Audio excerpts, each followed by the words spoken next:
वियोग या विप्रलम्ब श्रृंगार, जहाँ पर नायक नायिका के विरह का वर्णन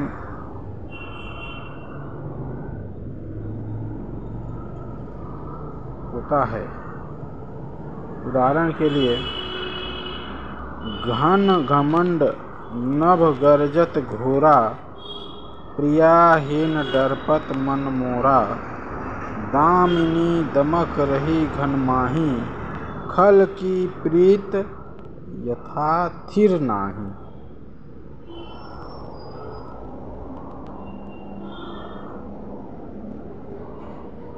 दूसरा उदाहरण, मधुबन तुम कत रहत हरे, मधुबन तुम कत रहत हरे, विरह वियोग श्याम सुंदर के ठाढ़े क्यों नजरे। ससा स्यार औ बन के पखेरु, धिक धिक सब निकरे। स्थायी भाव रति। संचारी भाव खीज, धिकार आदि। हास्य रस। हास्य रस की परिभाषा, सहृदय के हृदय में स्थित हास नामक स्थायी भाव का जब विभाव अनुभाव तथा संचारी भाव से संयोग हो जाता है तब वहाँ हास्य रस होता है। हास्य रस में हंसी या व्यंग संबंधी वर्णन होता है। उदाहरण, अथवा किसी की विचित्र वेशभूषा,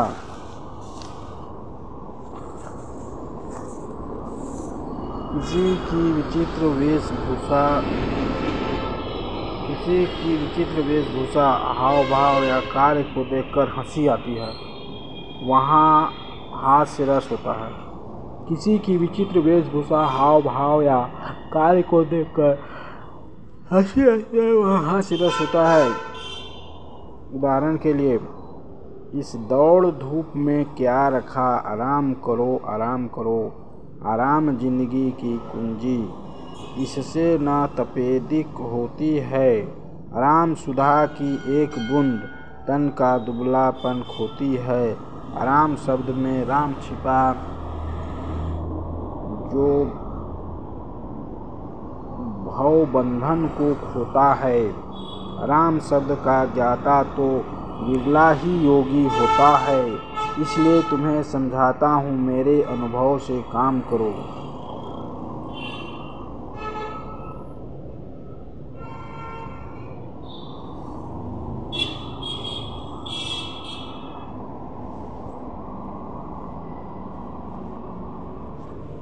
श्रृंगार रस।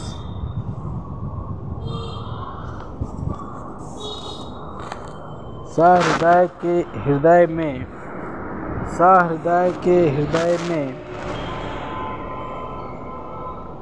रति नामक स्थायी भाव के उद्दीप्त होने पर जिस रस की निष्पत्ति होती है उसे श्रृंगार रस कहते हैं। श्रृंगार रस दो प्रकार के होते हैं, संयोग श्रृंगार और दूसरा वियोग श्रृंगार। संयोग श्रृंगार, जहाँ पर नायक नायिका के संयोग का वर्णन हो वहाँ संयोग श्रृंगार रस होता है।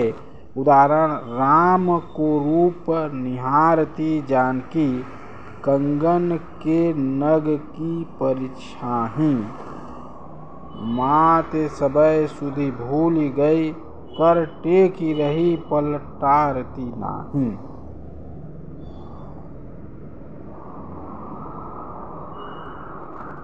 दूसरा उदाहरण है, कहत नटत रीझत खीझत, मिलत खिलत लजियात, भरे मौन में करत हैं नैनन ही सो बात।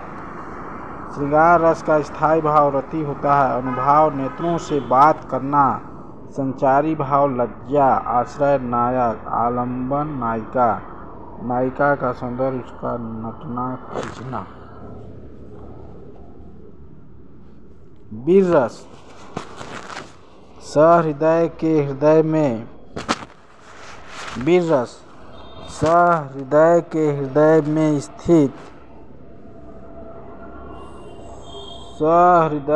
हृदय में स्थित उत्साह नामक स्थायी भाव का जब विभाव, अनुभाव एवं संचारी भाव से संयोग हो जाता है, तब वह उत्साह वीर रस के रूप में बदल जाता है।